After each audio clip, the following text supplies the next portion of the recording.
और ऐ मेरे बंदो, तुम अपने माँ बाप के साथ, अपने माता पिता के साथ, अपने वालिदैन के साथ, अपने पेरेंट्स के साथ अच्छा सलूक करते रहना। देखो, तौहीद के बाद अल्लाह ने फौरन माँ बाप का जिक्र किया, इसलिए कि दुनिया में जितने लोगों के हुकूक हमारे ऊपर हैं, उनमें सबसे पहला नंबर हमारे माँ बाप का है। इस दुनिया में सबसे ज्यादा अगर हमारे ऊपर किसी का एहसान है तो हमारे माँ बाप का एहसान है। माँ को देखो, 9 महीने अपने पेट में रखती है, 9 महीने अपने पेट में रखने की तकलीफ आपकी माँ बर्दाश्त करती है, और जब 9 महीने पूरे हो जाते हैं, उस बच्चे को अपनी जान पर खेल करके, अपनी जिंदगी को दांव पे लगा करके वो माँ जन्म देती है। बच्चा पैदा हो जाता है, अल्लाह ताला ने ये सिस्टम बनाया कि उसी माँ के बदन में उसके खून जिगर को अल्लाह ताला ने बच्चे की खुराक बना दिया। वो माँ 2 साल तक अपने बच्चे को अपना खून जिगर दूध की शक्ल में पिलाती है। मेरे प्यारे साथियों, उस माँ के एहसानात को तुम कभी नहीं चुका सकते। बाप को देखो, बाप को देखो, बाप रात दिन एक करके, खून पसीना एक करके आपको पालता है, आपकी माँ के ऊपर खर्च करता है, आपकी परवरिश के ऊपर खर्च करता है, आपकी पढ़ाई लिखाई के ऊपर खर्च करता है। बाप अगर इस दुनिया से चला जाए तो बच्चा यतीम माना जाता है, बच्चे को दुनिया में कोई सहारा देने वाला नहीं होता है। बाप बहुत बड़ी छाया होती है, बाप अपने बच्चे के लिए बहुत बड़ा सहारा होता है। ये 2 हस्तियां हैं मेरे भाई, जिनका एहसान हम कभी नहीं चुका सकते। अब्दुल्ला बिन उमर ने देखा, एक आदमी खाने काबा का तवाफ कर रहा है, अपने कंधे पर अपनी बूढ़ी माँ को बिठा करके खाने काबा का तवाफ कर रहा है, और बहुत खुश बना हुआ है।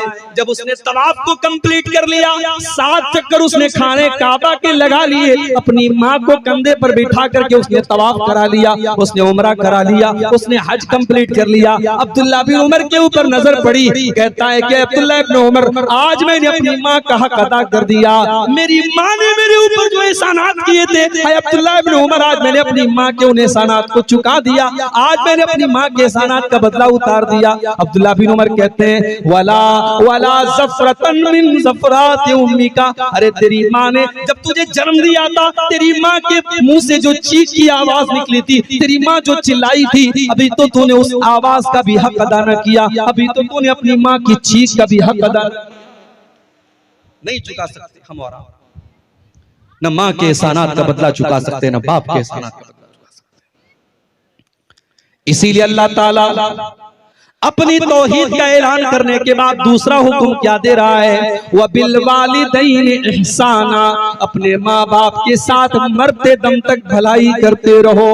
इम्मा यबलुगन्ना इंदकल किबर अहदुहुमा औ किलाहुमा फला तकुल लहुमा उफ़्फ़िन, अगर तुम्हारे वालिदैन में से कोई एक तुमको बुढ़ापे में मिल जाए या दोनों बुढ़ापे में मिल जाए, अगर दोनों मिल गए तब तो अच्छी बात है, और एक अगर चला गया, माँ चली गई, बाप बचा, बाप चला गया तो माँ बची, जब एक बचाए तो वो तो और ज्यादा तुम्हारी मदद का हकदार है, वो तो और ज्यादा तुम्हारे प्यार का हकदार है। वो अगर अकेला हो गया, कल तक बुढ़िया मौजूद थी, बूढ़े को कोई तकलीफ होती थी बुढ़िया से शेयर कर लेता था, बूढ़ी माँ को कोई तकलीफ होती थी अपने शौहर से शेयर कर लिया करती थी। आज शौहर का इंतकाल हो गया, वो बुढ़िया, वो माँ आज अकेली हो गई, वो रात में किसी के साथ अपने दुख दर्द को बयान नहीं कर सकती। इसलिए अल्लाह ने पहले एक का जिक्र किया, फरमाया इम्मा यबलुगन्ना इंदकल किबर अहदुहुमा औ किलाहुमा, अगर किसी एक को तुम बुढ़ापे की हालत में पालो या दोनों को बुढ़ापे की हालत में पालो,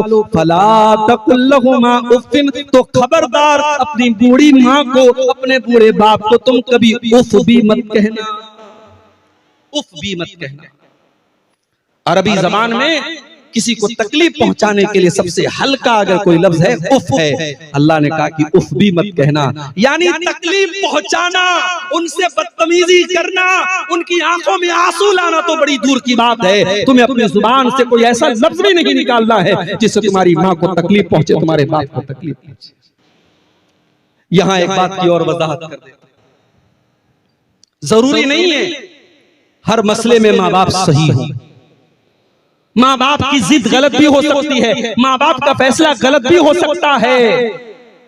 अगर माँ बाप की कोई गलत बात है, आप मत मानो मेरे भाई, उनकी हर बात मानना जरूरी नहीं है, उनकी गलत बात को आप इनकार कर सकते हो, मगर बदतमीजी करने का, उनको तकलीफ पहुंचाने की अथॉरिटी आपको नहीं है। उनकी गलत बात आप मत मानिए, लेकिन उनके साथ अच्छा सलूक करते